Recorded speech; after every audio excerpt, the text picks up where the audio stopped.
Guys, welcome to another fingerpicking lesson. Marco here.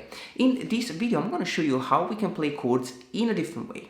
Now, I'm not referring to playing the same chord, in a different position of the neck or a different inversion. We kind of already know that. We can figure this out by ourselves at this point. Instead, I want to show you how we can actually transform the chords that we already know and maybe learn some new ones, come up with new ways to play chords.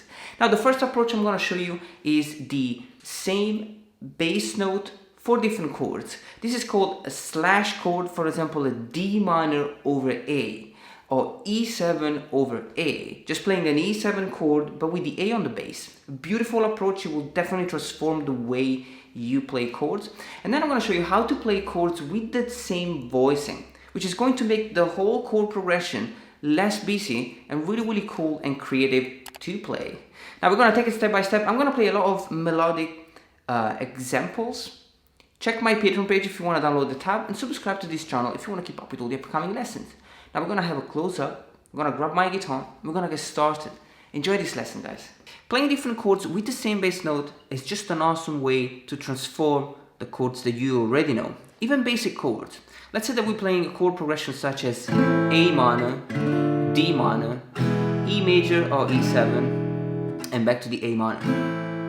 Very basic. These are chords that we've been playing for a long time. But how can we spice things up?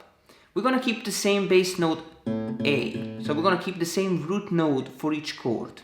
We're going to have A minor, D minor over A, E7 over A, and back to the A minor.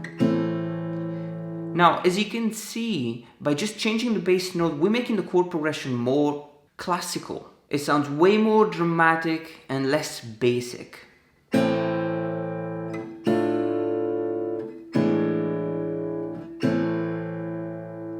Now, if I develop a little bit and I play the A minor with different voicing, such as this one,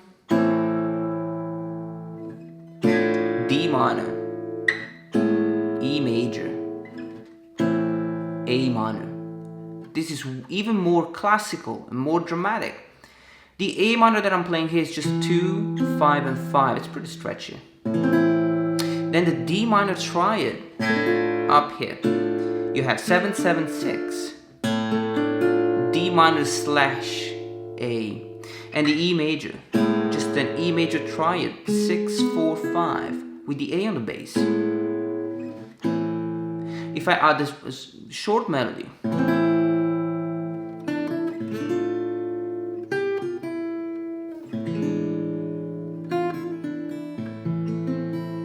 I can make it even more classical and beautiful. Now guys, you can also do that obviously with major chords. For example, if I play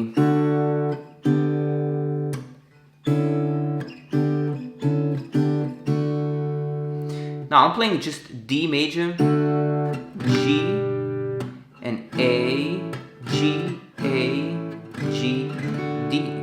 I'm just playing around with 3 major chords. But I'm playing just the same root note, the same D for each chord. So D major, G over D, which is 4, 3, and 3. A major over D, 6, 5, 5. And G, A, G, D.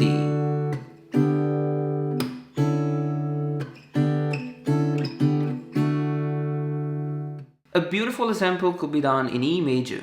If I have E major, F sharp minor, G sharp minor, and A major, I could simplify the whole thing and just play E,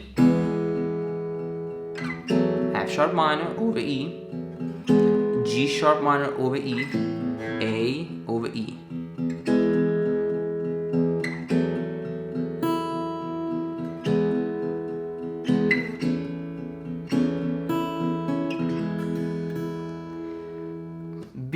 Beautiful way. Now the next approach will be playing chords with the same voicing. And this is an awesome way to make chords less busy. For example, let's say that I'm playing chord progression G major, G over B, C major, and D major. Now if I play it like this,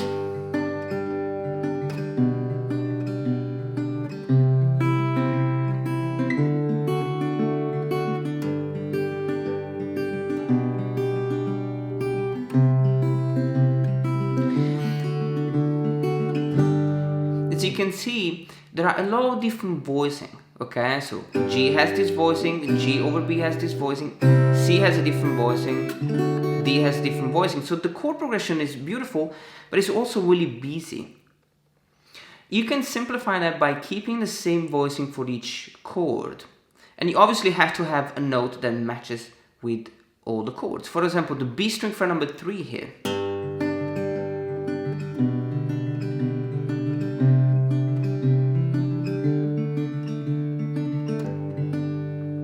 As you can see, in one single moment, we went from playing a very busy chord progression with different voicing, we just keep the same note, the chord progression sounds way better, less busy, and easier to play. If you are a singer and you want to sing along these chords, it's way easier than just keep changing the voicing all the time. Now, another cool example in C, look at this.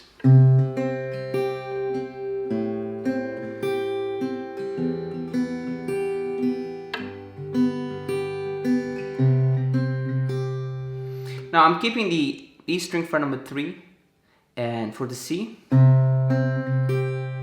A minor, E minor, and G. Really, really cool. Now the awesome thing about these approaches is that if you play chords on a higher position of the neck, you're kind of forced to find a new way of playing chords. If I want to play G major, C major, and E minor, and the D major, and you see how many different voicing I have? But if I want to keep one single voicing, for example, the E string fret number 7, I'm going to keep the same for the G. Now for the C, it's the major 7. So I have to come up with something like this. For the E minor, it's simple. It's like this. And for the D, you can kind of go fancy and creative. And for example, I came up with this one. Beautiful sounding chord. So.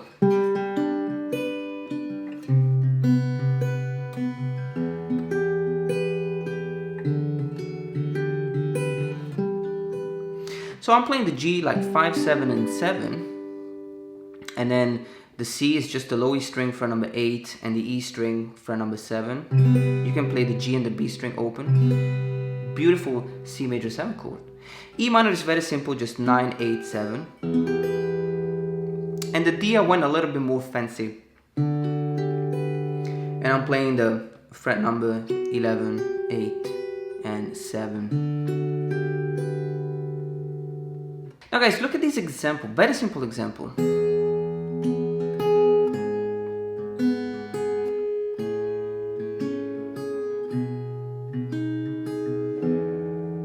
Now we are in E major, okay? The voicing that I'm playing, the E string fret number 4, is G sharp. Now for the E major, it doesn't really change the chord because it's the major third of the chord. For the G sharp minor that I'm playing, is the root note, so it doesn't really change anything for this chord. But for the A, it's the major 7th. So look how beautiful it will basically transform the A without really that much effort. And then for the B, is the note G sharp, which is the 6th. So it's really just a very simple way to make chords beautiful without putting too much effort into it.